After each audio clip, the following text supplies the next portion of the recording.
बिस्मिल्लाहिर्रहमानिर्रहीम। अस्सलाम वालेकुम डियर स्टूडेंट्स, मैं हूं प्रोफेसर गुलाम अली और आप देख रहे हैं केमिस्ट्री विद जी अली।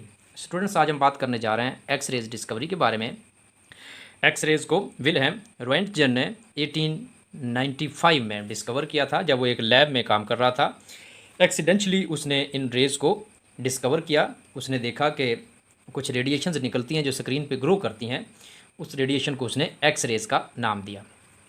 तो X rays basically short wavelength radiations हैं जो high voltage electric beam target metal के ऊपर गिराने से वो टारगेट मेटल के इलेक्ट्रॉन्स एक्साइटेड हो जाते हैं। जब वो डी एक्साइटेड होते हैं तो वो कुछ रेडिएशंस खारिज करते हैं, उनको हम एक्स रेज कहते हैं। बेसिकली ये एक वैक्यूम ट्यूब है। इसके अगर हम एक्सपेरिमेंट की बात करें, जिसके अंदर ये कैथोड है जिससे हम इलेक्ट्रिक वोल्टेज प्रोवाइड करते हैं, और यहाँ पे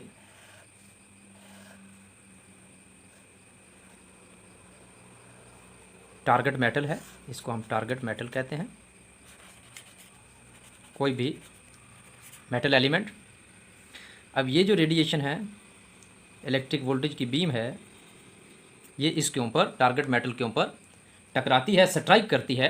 जब ये स्ट्राइक करती है, इसको हम लिख लें, ये क्या है, बेसिकली एनोड। टारगेट मेटल का एनोड है और ये कैथोड है, जहाँ से इलेक्ट्रिक वोल्टेज या इलेक्ट्रिक वोल्टेज की बीम कैथोड रेस निकलती हैं। तो जब ये इसके ऊपर टकराती हैं, इलेक्ट्रॉन एक्साइटेड होते हैं मेटल के, और जब उनकी डी एक्साइटेशन होती है तो उससे क्या होती हैं, कुछ रेडिएशंस निकलती हैं जिनको हम एक्स रेज कहते हैं।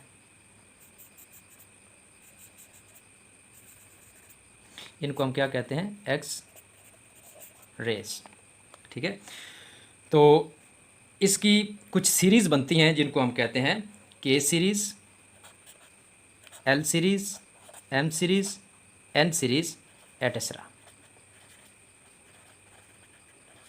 एल सीरीज़ इसी तरह, M series, N series, so जितना ये वाला जो शेल है न्यूक्लियस के करीब है, के वाला शेल, तो इसकी सीरीज़ ज़्यादा एनर्जी की रेडिएशंस खारिज करेगी। इसी तरह एल की कम होती जाएंगी, एम की और कम, एन की और कम। जिस तरह से जो एनर्जी लेवल है न्यूक्लियस से डिस्टेंस पे जाता जाएगा, दूर जाता जाएगा, उतना उसकी जो रेडिएशन इमिट हो रही है एक्सरेज की, उनकी वेवलेंथ लॉन्गर होती जाएगी और उनकी एनर्जी कम होती जाएगी।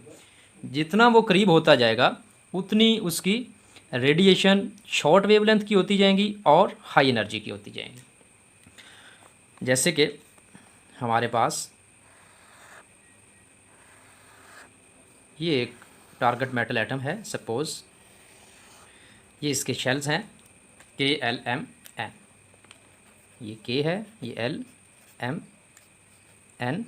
इनको हम नंबर भी दें, N1, N2, N3 और N4। अब इसमें अगर N3 से के शेल तक आई हैं, N1 तक आई हैं, तो इसमें से जो रेडिएशंस निकलेंगी ये के अल्फ़ा लाइंस बनाएंगी। ये क्या बनाएंगी, के अल्फ़ा लाइंस। अगर N3 से N1 तक आएंगी तो ये बनाएंगी के बीटा लाइंस। इसी तरह एल अल्फ़ा और एल बीटा, अगर N3 से N2 तक जो एल लेवल है यहाँ तक आएंगी तो इसकी जो रेडिएशन है वो एल अल्फ़ा सीरीज़ बनाएगी।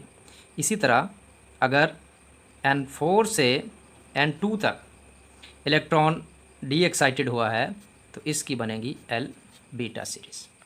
तो ये अल्फ़ा और बीटा सीरीज़ की एक्सप्लेनेशन हो गई इसमें। अब ये वाली जो एक्स रेज़ हैं ये डिपेंड करती हैं कि कौन सा मेटल एलिमेंट हम यूज़ कर रहे हैं। जितने ज़्यादा एटॉमिक नंबर का हम एलिमेंट यूज़ करेंगे उतनी ज़्यादा एक्स रेज़ की जो रेंज है, उनकी वेवलेंथ है, वो क्या होती जाएगी, शॉर्टर होती जाएगी और उनकी एनर्जी ज़्यादा होती जाएगी। मसलन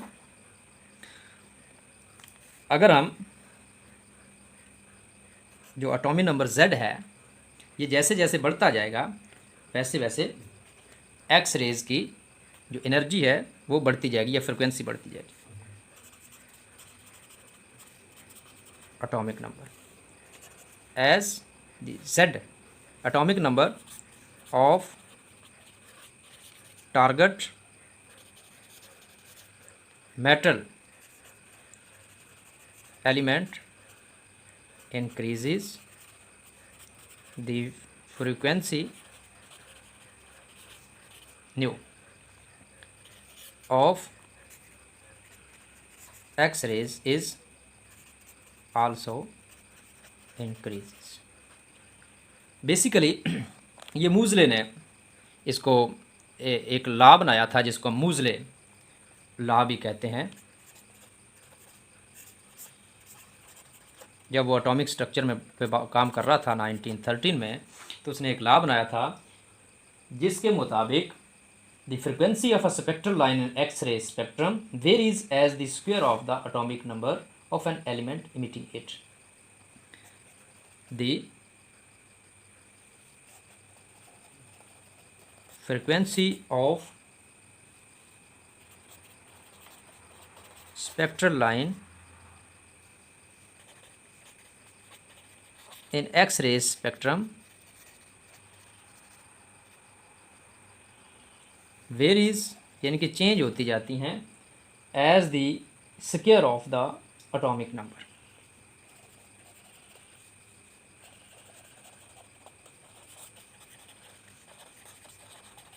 atomic number of element, element इसमें कौन सा है, यानी कि हम जो metal element target metal use कर रहे हैं, दूसरे भी कर सकते हैं लेकिन इसमें स्पेसिफिकली मेटल एलिमेंट की बात की जा रही है, जिससे ये इमिट हो रही हैं, निकल रही हैं। इमिटिंग के स्पेलिंग हम ठीक कर लेते हैं।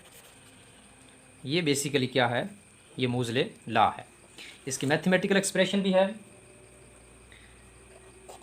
Square root of the frequency is equal to A into Z minus B.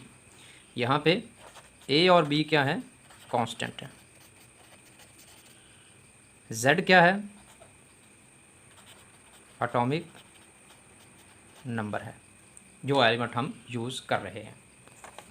अच्छा जी, तो इसके साथ ही जो स्पेक्ट्रल लाइंस बनती हैं वो हम बात कर चुके हैं, K alpha, K beta, L alpha, L beta, M alpha, M beta, so on.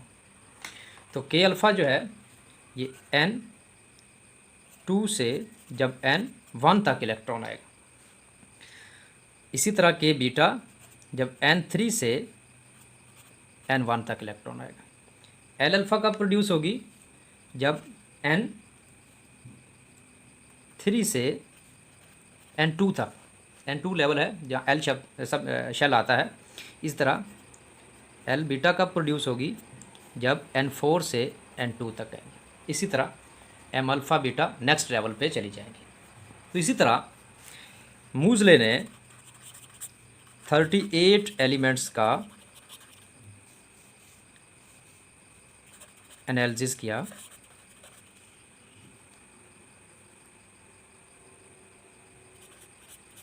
By the X-rays spectral lines. उसने 38 एलिमेंट्स जो एल्युमिनियम से गोल्ड तक, उसने इनको एनालाइज़ किया और इनकी वैल्यूज़ को देखा और उनकी एक्सरेज़ को एनालाइज़ किया। तो एक्सरेज़ की अगर हम यूज़फुल प्रॉपर्टीज़ की बात करें तो इनके वेरियस यूजेस हैं, very useful in every field of life, every field of life, ठीक है, specially in the medical diagnosis के लिए हम एक्सरेज यूज़ करते हैं, सीटी स्कैन्स यूज़ करते हैं, एमआरआईज़ यूज़ करते हैं। इसी तरह डिफरेंट सब्सटेंसेस को लोकेट करने के लिए, ये सिक्योरिटी वॉक थ्रू गेट्स के लिए, स्कैनर्स के लिए एक्सरेज का यूज़ होता है सिक्योरिटी पर्पसेस के लिए। तो एक्सरेज कि जो प्रॉपर्टीज़ हैं वो बहुत ही वास्ट हैं और इसके यूजेस भी बहुत ज़्यादा हैं। और इसमें हैज़र्ड्स का भी ख्याल रखा जाता है क्योंकि इनकी जो वेवलेंथ है वो बड़ी शॉर्टर होती है, हाई एनर्जी होती हैं और ये इंसानी जिस्म के लिए नुकसानदेह होती हैं। तो स्टूडेंट्स, उम्मीद है आपको एक्सरेज़ के बारे में काफ़ी समझ आई होगी। इसके मुतालिक आपके ज़हनों में जो क्वेश्चंस हैं वो मुझे कमेंट बॉक्स में लिखिएगा, उस पे फिर मैं आपके जवाबात दूंगा। तो इस टॉपिक तक इतना ही, मुझे इजाज़त दीजिए। खुदा हाफिज़।